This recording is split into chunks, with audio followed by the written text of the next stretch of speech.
The Discord was a graveyard. You'd scroll through it sometimes, late at night when you couldn't sleep. Thousands of messages, all frozen in time. The last announcement was from 18 months ago, a pinned post from the team, full of the kind of language you now recognize as the verbal equivalent of a sinking ship rearranging deck chairs. We're evaluating strategic options. The market conditions have shifted. We remain committed to the community. None of it meant anything.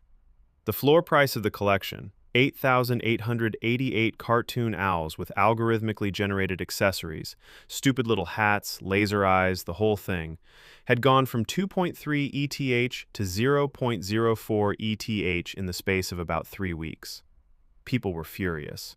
You'd read the DMs, you'd read the Twitter threads, you'd read the long, detailed accusations from people who had put actual money, in some cases money they genuinely could not afford to lose, into your project because they believed in the vision you sold them on a live stream with a ring light and a whiteboard.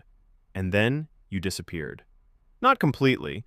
You didn't do the full Sifu, the full anonymous wallet drain, the full "we got hacked" playbook. You just stopped posting.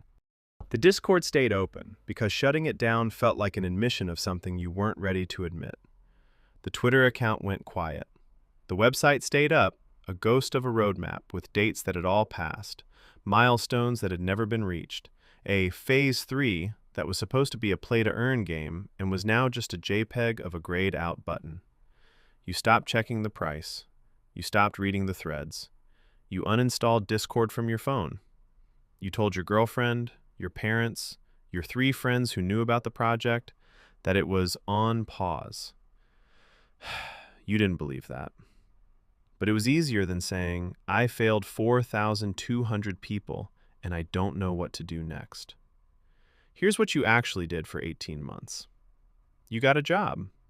Not a tech job, not a Web3 advisory role, not a consultancy. You managed a restaurant. A friend from college, a guy named Amir, owned a small Mediterranean place in Brooklyn, and he needed a general manager because the last one quit without notice, and you needed money. You'd spent almost everything on the NFT project, on the art, on the smart contract devs, on the marketing, on the influencer deals that had worked for about 6 days and then cratered. So you managed the restaurant. You took inventory at 6 a.m. You dealt with the Sysco truck. You handled the Yelp reviews and the woman who complained about the baba ganoush 3 separate times. You learned how a point-of-sale system actually works when you're the one fixing it mid-dinner rush. You learned about customer churn, not in the abstract, not in a pitch deck, but the real thing. The couple that came in every Tuesday for 6 months and then just stopped. The regular who always ordered the lamb shank, and then one day you realized you hadn't seen him in 3 weeks. You asked yourself, what would have kept them coming back? And you had no good answer, because the restaurant had no way of knowing who they were, what they liked, when they'd last been in, or how to reach them. And then you thought about the owls. Not the art, not the hype, the wallets. Every person who had ever minted one of your NFTs was still there, on-chain, forever. You knew exactly who they were. You knew when they bought in. You knew how long they held. You knew what else was in their wallet. You had data. Real, permanent, permissionless data. You just hadn't built anything that used it. That realization happened on a Tuesday at 5:30 a.m. in the walk-in freezer while you were counting boxes of frozen octopus. You stopped counting. You stood there in the cold, breath visible, and you sketched a note on the back of a receipt. 3 words. Restaurant loyalty, Web 3. Here's the pivot, and it's important because it wasn't a pivot. A pivot implies you turn the wheel and the whole ship changes direction. This was more like salvaging parts from a wreck and building a different boat on the same shore. You didn't announce anything. You didn't post an apology thread. You didn't write a "what I learned from failing" thread. You'd read those threads. They're cathartic for the writer and completely useless for the people who lost money. You just started building. Quietly. Nights and weekends.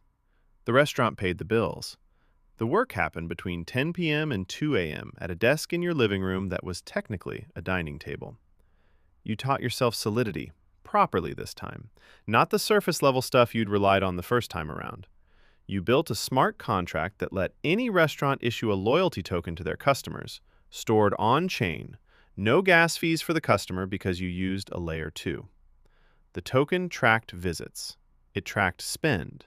It tracked menu preferences.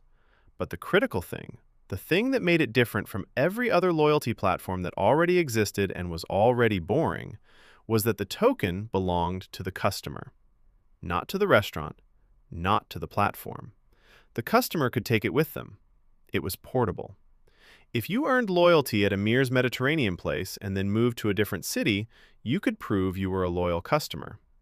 If the restaurant closed, you didn't lose your status. It was yours. That portability was the entire thesis. Restaurants would pay for it because it solved their churn problem.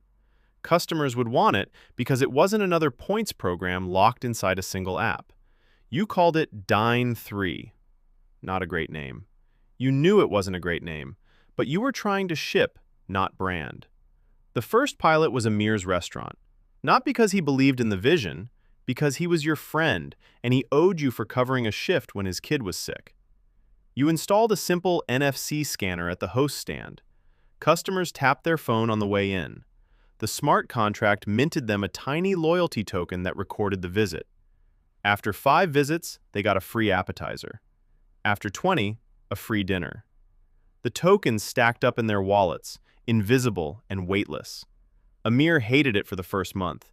The scanner was finicky. The customers were confused. The staff didn't want to explain it. But something happened around week 6. A customer came in and said, "Hey, I think I'm at 4 visits. Am I at 4 visits?" And the host checked the dashboard, a simple web app you'd built that pulled data directly from the smart contract, and said, "You're actually at 5. Free baba ganoush." The customer was genuinely delighted. Not in a huge way, not in a viral TikTok way, just in a real way, the way people are delighted when something works the way it's supposed to, and they get a small, unexpected reward. That was the moment you knew it wasn't theoretical anymore. 1 restaurant became 3. Amir told another owner, "You offered the software for free for 90 days, no obligation. You onboarded each restaurant yourself, installing the scanners, training the staff, fixing issues at 11 p.m. over text." It didn't scale. You knew it didn't scale. But scaling wasn't the point yet. Proof was the point. By month 7, you had 11 restaurants across Brooklyn and Lower Manhattan. Monthly recurring revenue was $2,400 total. You were paying yourself nothing.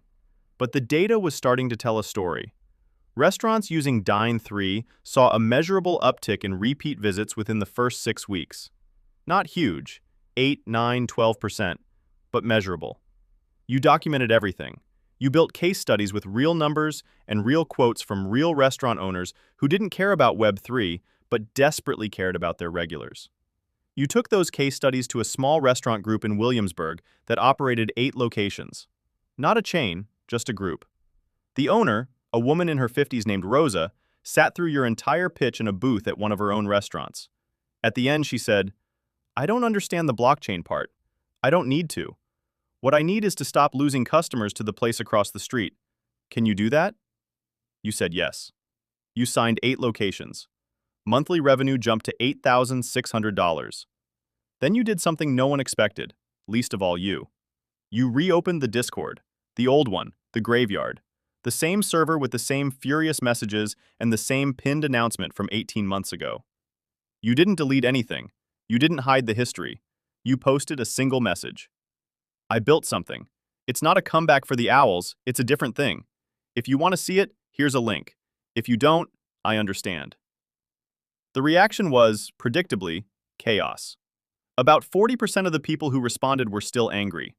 They wanted refunds, explanations, blood. You answered every single message over the course of 3 weeks. Not defensively, not with excuses, just factually. Here's what happened. Here's what I built next. Here's the revenue. Here's the roadmap. The other 60% were curious. Some of them, the ones who had been in crypto long enough to have seen worse, looked at the traction and said, "Okay, what do you need?" What you needed was distribution. The restaurant industry is fragmented.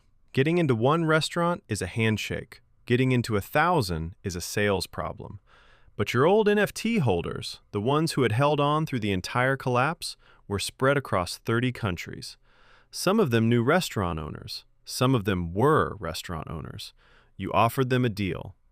Anyone who brought Dine3 into a restaurant got a percentage of that restaurant's revenue in perpetuity, paid on-chain, automatically, via smart contract. No invoicing, no chasing, just code. It was, in effect, a referral program built on the exact same infrastructure as the loyalty program. And it worked. Not because it was genius, because it aligned incentives perfectly. The people who had been angry were still angry, but the people who wanted to build, who had been waiting for something to build, suddenly had a way in. You raised no money, not a cent. The fees from the platform, small as they were, covered the infrastructure costs and eventually started covering you. It took 22 months from the day you stopped posting to the day Dine3 hit $50,000 in monthly recurring revenue. The milestone didn't feel the way you thought it would.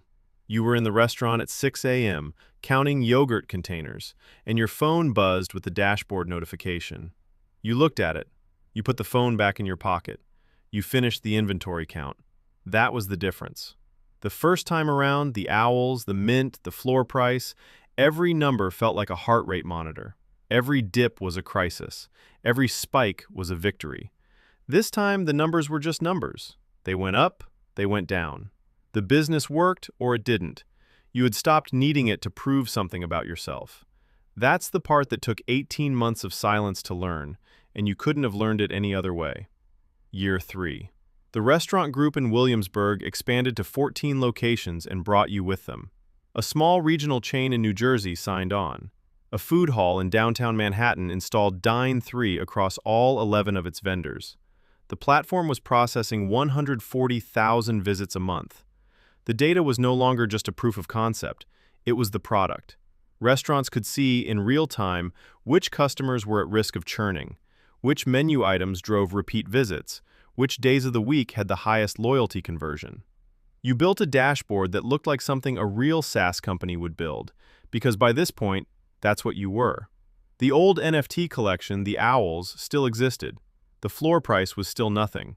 You didn't try to pump it, you didn't promise utility, but quietly, without announcing it, you added a feature.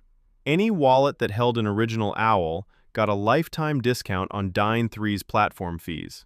Not a big discount, 15%, but it was real. It was on-chain. It couldn't be taken away. The holders who had stayed, the ones who had been in the Discord since the beginning, noticed.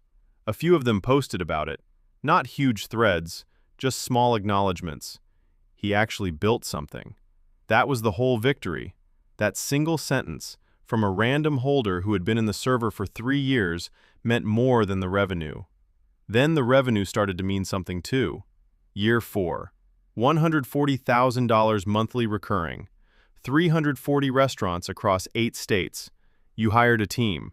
4 people. A developer, a customer success person, a sales lead who had spent 12 years selling POS systems to restaurants and knew every buyer in the industry. You gave all of them equity. You gave all of them the same deal. The platform was stable. The smart contracts had been audited twice. The brand was not flashy. You didn't speak at conferences. You didn't do podcast interviews about the redemption arc. When journalists reached out, and a few did, you declined. You weren't trying to be a story. You were trying to be a business. Here's what the numbers said by the end of year 5. Dine3 was processing over 2 million visits a month. Revenue had crossed $2.1 million annually. The original NFT holders who had referred restaurants, the ones who had taken the deal, had collectively earned over $400,000 in referral fees paid entirely on-chain. Some of them had made back their original mint cost and then some. The owls were still worth nothing, but a small number of people, a very small number, had turned a rug pull into a revenue stream by doing exactly what you had done. They had stopped waiting for the price to go up and started building on top of what was left. You think about the 18 months sometimes. The frozen octopus in the walk-in, the Sysco invoices, the Yelp reviews, the woman who complained about the baba ganoush. You think about the exact moment on the live stream, the one with the ring light and the whiteboard, when you promised a vision you didn't know how to deliver. You don't hide from that moment. It's part of the story. It's the part that doesn't get sanitized.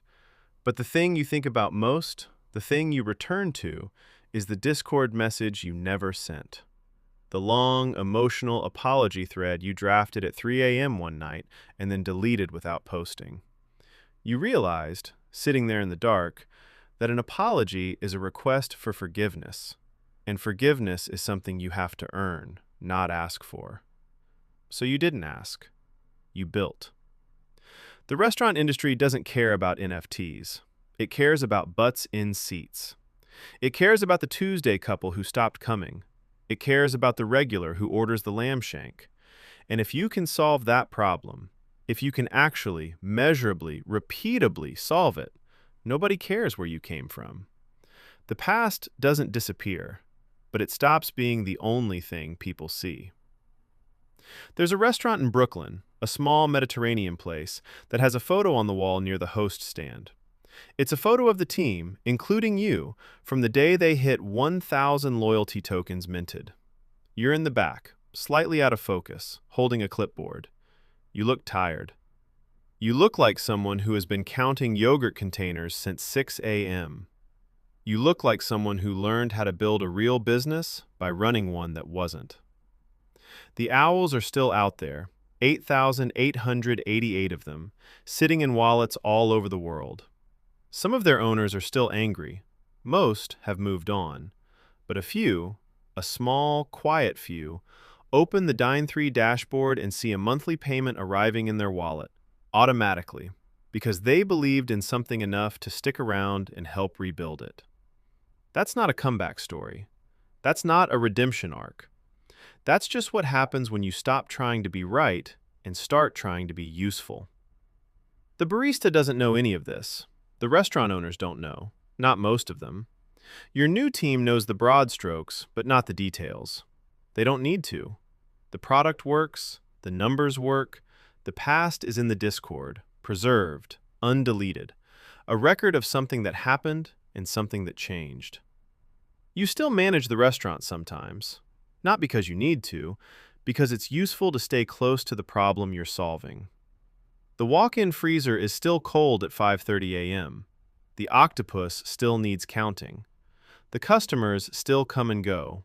And you still, every once in a while, pull out a receipt and write something on the back of it. Not a vision, not a promise, just a note. Something to build.